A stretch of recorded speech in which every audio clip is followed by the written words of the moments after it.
राम ने माता सीता को गर्भावस्था में त्याग दिया, ये तो सभी जानते हैं, लेकिन भगवान राम ने सीता का त्याग क्यों किया? माता सीता को अपने कर्मों का फल भोगना था, इसी कारण उन्हें ये दंड मिला। मिथिला नगरी में जनक राजवंश राज करता था। उन्हीं में से एक राजा सीतध्वज थे। एक बार यज्ञ के लिए वो जमीन जोत रहे थे। उसी समय वहाँ से एक छोटी कन्या निकलती है। इस सुंदर कन्या को देखकर राजा को बहुत खुशी हुई। उन्होंने उस कन्या को अपनी पुत्री बना लिया। उसका नाम सीता रखा। एक दिन सीता अपनी सहेलियों के साथ बगीचे में खेल रही थी। वहाँ उन्हें एक तोते का जोड़ा दिखाई दिया जो बहुत ही खूबसूरत था। वे दोनों पक्षी एक पर्वत की चोटी पर बैठकर बातें कर रहे थे। पृथ्वी पर श्री राम नाम से विख्यात एक बड़े सुंदर राजा होंगे। उनकी महारानी का नाम सीता होगा।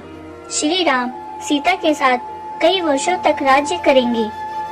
धन्य है वो जानकी देवी और धन्य है वो श्री राम।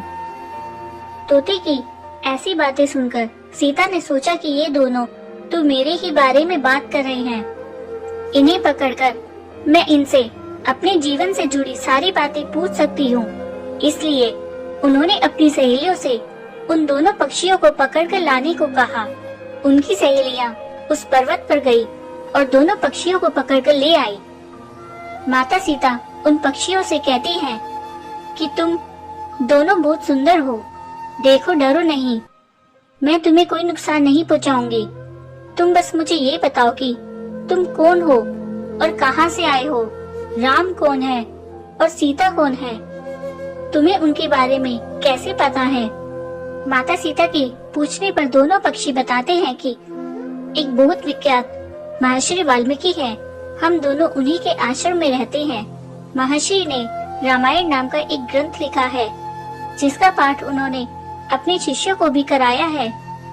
उन पक्षियों ने सीता को ये भी बताया कि इस ग्रंथ में महर्षि वाल्मीकि ने बताया है कि महर्षि त्रिशंकु के द्वारा किए गए पुत्रष्टि यज्ञ से प्रसन्न होकर भगवान विष्णु, राम, लक्ष्मण, भरत और शत्रुघ्न ये 4 मानव शरीर धारण कर पृथ्वी पर जन्म लेंगे।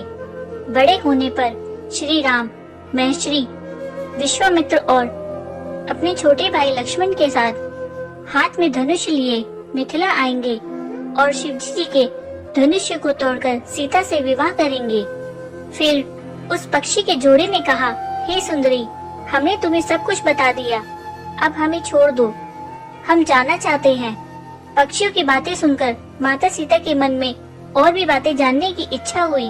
उन्होंने उन दोनों से पूछा कि राम कहाँ होंगे, वे किसके पुत्र हैं, कैसे वो मिथिला आकर जानकी से विवाह करेंगे।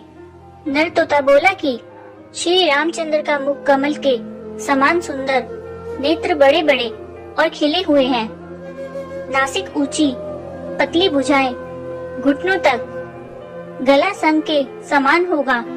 मैं उनका क्या वर्णन करूं, जिनके गुणों का बखान 100 मुख वाला भी नहीं कर सकता।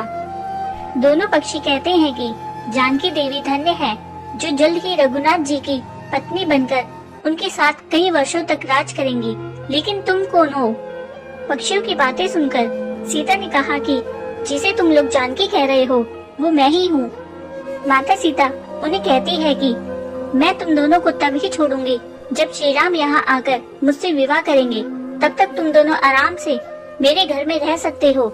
ये सुनकर माता तोता जानकी से कहती है कि हम वन के पक्षी हैं, हमें घर में सुख नहीं मिलेगा। मैं गर्भवती हूँ, मुझे जाने दो, मैं अपने स्थान पर जाकर बच्चे पैदा करूँगी। आप चाहे तो उसके बाद फिर से यहाँ आ जाऊंगी। उसके कहने पर भी सीता जी ने उसे नहीं छोड़ा। तब उसके पति यानी नर तोता ने कहा, सीता, मेरी पत्नी को छोड़ दो, वो गर्भवती है। जब ये बच्चे को जन्म दे देगी तब उसे लेकर मैं फिर तुम्हारे पास आ जाऊंगा।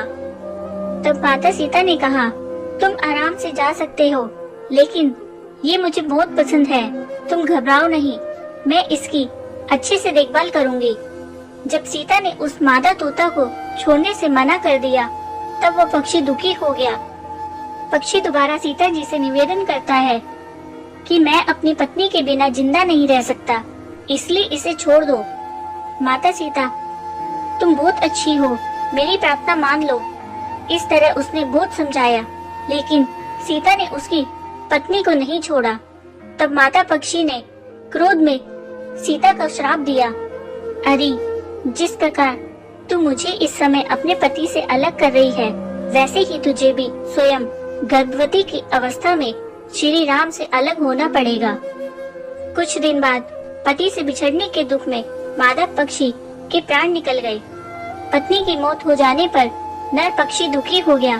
फिर वो सीता जी से बोला कि मैं मनुष्य से भरी श्री राम की नगरी अयोध्या में जन्म लूंगा। मेरे ही कारण तुम्हें पति के वियोग का दुख उठाना पड़ेगा। पति ने भी अपने प्राण त्याग दिए। कुछ साल बाद उसका जन्म अयोध्या में धोबी के घर हुआ। उस धोबी के कारण ही सीता जी का अपमान हुआ। उन्हें अपने पति श्री राम से अलग होना पड़ा। उस तोते का श्राप ही सीता जी के पति श्री राम से बिछड़ने का कारण बना। इसलिए जब माता सीता गर्भवती थी तो उन्हें भी अपने पति से दूर वन में रहना पड़ता है।